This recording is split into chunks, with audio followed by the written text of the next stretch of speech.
রাধে রাধে বন্ধুরা, শুভ সকাল শুভ সকাল শুভ সকাল। তো এখন এসেছি আমি এই যে পুজো করতে, ঠাকুর পুজো করতে বসেছি। ঠাকুর প্রণাম করব কাপড় চোপড় কেচে এসে, যেহেতু গপু নাই, গপুর পুজো হবে না। আর আমার গুরুদেবকে প্রণাম করব, যেহেতু আমি পুজো করব না। তো সকালবেলায় যেটা করতে হয়, আমাদের ইষ্টবিধি করতে হয়, ঠাকুরের প্রণাম করতে হয়, তো সেটা করতেই বসেছি। আর সকালবেলায় গপু থাকলে আমি একেবারে গপুকে ভোগ ভোগ মানে গপুকে ঘুম থেকে উঠিয়ে ওকে ভোগ দিয়ে তারপরে ঘর থেকে বেরিয়ে যায় কাপড় চোপড় কেচে এসে। প্রতিদিনকার এটা আমার রুটিন। তো প্রথম সকালে আমার এটাই করার থাকে, তারপরে সকালের অনেক কাজকাম থাকে সেগুলোই। তো আমি যেহেতু ইষ্টবিধি আমাকে করতে হয়, তো সকালবেলায় আমি এটা করে নিলাম। এবার এসেছি দেখো বিছানাগুলো গোছাতে। কান্তিবাবুর ঘরের বিছানাটা একটু বিছানা গুছিয়ে এবার ফ্রিজে থেকে আটা বের করব, কারণ রুটি বানাতে হবে। সকালে একবারে আটা মেখে রাখি, ওই অল্প একটু আটা মাখতে না আমার খুব বিরক্তি লাগে, তো যার জন্য আটাটা মেখে রাখি। আর আজকে বেশ ঠান্ডা ঠান্ডা পড়ছে। চলো সকাল সকাল রান্নাঘরে যেটুকু কাজ থাকে সেটুকু করি। আর রুমকি এসে কাজ করে দিয়ে গেছে, তো এখন একটু জল খাওয়া যেগুলো থাকে আর কি সেগুলোই করি, তারপরে রুটি করব। আর সকালে না জল খাবারটা বানাতেই হয়, আগে বানিয়ে নিয়ে তারপরে আমি চা নিজের জন্য চাটা বানিয়েছি অবশ্যই, তো সেটা জানো তো, আগে জল খাবারটা বানিয়ে নিই তারপরে চাটা বানাবো। সরি, বানাবো বললাম, বানানো হয়ে গেছে, খাবো। আর তরকারি রুটি এটা কান্তিবাবুর টিফিন। এবার কিছু ফল ওকে দিতে হয়, তো সে ফলটাই বানিয়ে টিফিন বক্সে রেখে দেবো। আর এখন পরের দিন আমি ভয়েস ওভার দিচ্ছি, ঘুমিয়ে চোখ টেনে তুলতে পারছি না। চা complete. Good morning, good morning, good morning. কেমন আছো তোমরা? আশা করি সবাই ভালো আছো, আমিও খুব ভালো আছি। আর মোটামুটি সকালের কাজ কমপ্লিট, কিন্তু আমার ঘরের বেড কভারটা তুলবো, কারণ আমার এই যে দুই বাচ্চা আমার কাছে শোয়, মানে ওদের তো বদমাইশি শেষ নেই। আর কালকে বাবু আসবে, যার জন্য বেড কভারটা আমাকে তুলতে হবে। তুলে আজকে কাচবো না, কাল কাচবো, তুলে রেখে দেবো। আগে চাটা খেয়ে নিই, তারপর বেড কভারটা চেঞ্জ করবো। জামা কাপড় কেচে ঠাকুর প্রণাম করে সব কিছু হয়ে গেছে। চাটা খাই, খেয়ে তারপরে কাজ করবো। গোলতলায় হরিনাম সংকীর্তন হচ্ছে, বেশ ভালো লাগছে শুনতে, বাড়ি থেকে শোনা যাচ্ছে, ভীষণ ভালো লাগে। কৃষ্ণ নাম কানে আসা মানে অদ্ভুত। কৃষ্ণ নামের মাধুর্য বলে বোঝানো যাবে না।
চেঞ্জ করে সুন্দর করে করে সব পরিষ্কার করেছি, ঠাকুর ঘরও পরিষ্কার করেছি, দেখাচ্ছি চলো।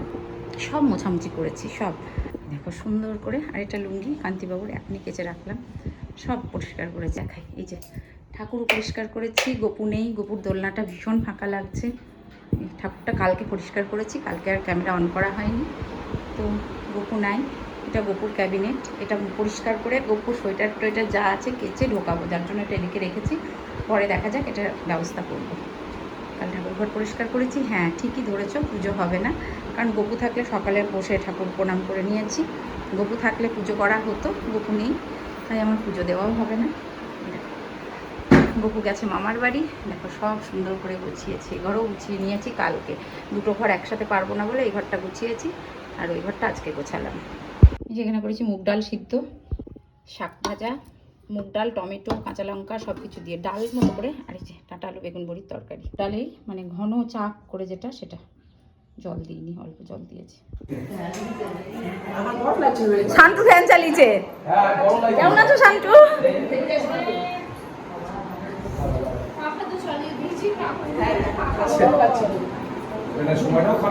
হ্যাঁ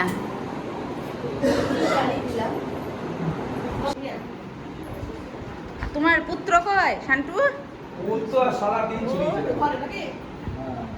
ও ঘুমায়নি, দূরে যা, ওই দূরে যা, ওই দূরে কি বস। ও বাড়ি হ্যাঁ হ্যাঁ সব ঠিক আছে। আর ওই যে আমাদের একটা ষষ্ঠ পার ও কোনাতে বসে আছে, আর এই যে আয়ুষ বাবু এখানে আয়, এখানে আয়, এই এইখানে সব সাত পাটি শোবো। তুমি রতনদাকে বললে ওই যে আজের বাড়ি যাচ্ছি না, আমাদের পার্টি হচ্ছে। পড়বো তো ঠিক। আর এই যে এই এটা আমার সখী, সখীকে, সখী তুমি কার? সখী তুমি কার?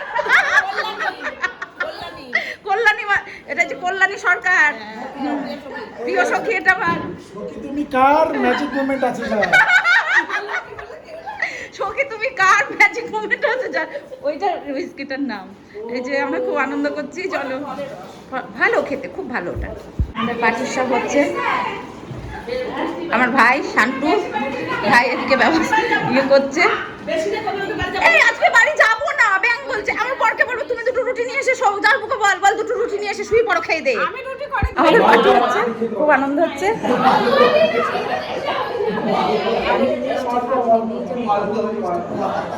এই যে আমাদের সিনিয়র আর ওখানে আমার সখী বসে আছে। সখী, আমার সখী বুঝতে পারছে না যে কি হবে, কি হবে আমার সখী বুঝতে পারছে না। সখীর আমার ফোন বাজবে, আমার সখীর আমার বয়ফ্রেন্ডে ফোন করবে, ফোন নিয়ে এসছে সখী। হ্যাঁ সখী আমার ফোন করবে না, ওই দেখো আমাদের কাকুলিদি নাচতে শুরু করে দিয়েছে। আমি আর আমার সখী নাচবো দুইজনে, আমরা দুজনে।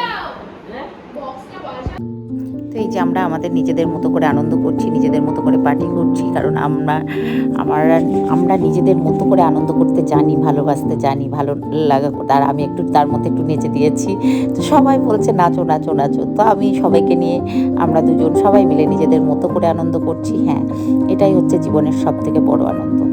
আর আমার সব বন্ধুরা হচ্ছে আমার কাকিমা, জেঠিমা, মাসিমা, কোল্ড ড্রিঙ্কস, সফট ড্রিঙ্কস সবই। তোমাদের ওটা আমাদের একটু মজা করে বললাম যে ওটা হার্ড ড্রিঙ্কস ছিল না, ওটা সফট ড্রিঙ্কস ছিল, কারণ ওনারা সবাই সিনিয়র। আমরা কিছু জনকে একটু মানে মজা করার জন্য আমরা এটা করেছি। তো চলো আমরা নিজেদের মতো করে মজা করছি। আর কিছু সময় জানো তো নিজেদের মতো করে আনন্দটা খুঁজে নিতে হয়, তো সেটা আমরা করেছি। তো সবটাই সফট ড্রিঙ্কস ছিল, কোনো হার্ড ড্রিঙ্কস ছিল না, প্লিজ ডোন্ট মাইন্ড। তো শান্টু আমার ভাই, তন্ময় আমার ভাইয়ের মতো, সকলেই আমার ভাইয়ের মতো। হ্যাঁ তো আর এখানে সবাই সিনিয়র, জেঠিমা, কাকিমারা সবাই আছে। আমরা খুব খুব মজা করেছি, কারণ নিজের মজাটা আমরা নিজেরা খুঁজে নিতে জানি।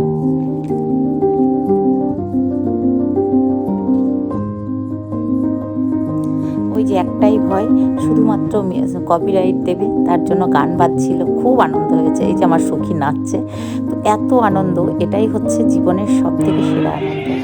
আর আমিও তার তালে তালে নাচছিলাম। আমরা প্রত্যেকে আমরা খুব মজা করেছি, বিশ্বাস করো, মানে এত মজা করেছি সে বলার মতো না। হ্যাঁ, কারণ সবই soft drinks, please don't mind, কেউ কিছু মনে করো না। কারণ কিছু সাসপেন্স থাকে যেটা বলা উচিত নয়। তো কিছু কিছু মানুষের জন্য আমরা এটা জাস্ট আমাদের ফান ছিল, এটা মজা ছিল যে হ্যাঁ, আমরা এই মজাটা করেছি আমাদের নিজেদের জন্য। হ্যাঁ, মানে সবটাই সফট ড্রিঙ্কস ছিল। তো এটা হচ্ছে কথা, কোনো হার্ড ড্রিঙ্কস ছিল না। তো চলো, আর আনন্দটা না করতে সকলে নিজের মতো করে, যে যেমন বয়সের মানুষ তাকে ঠিক সেই বয়সের মতো আনন্দ করতে জানতে হয়। আর এই যে আমি একটু মজা করছি, জাস্ট একটু মজা,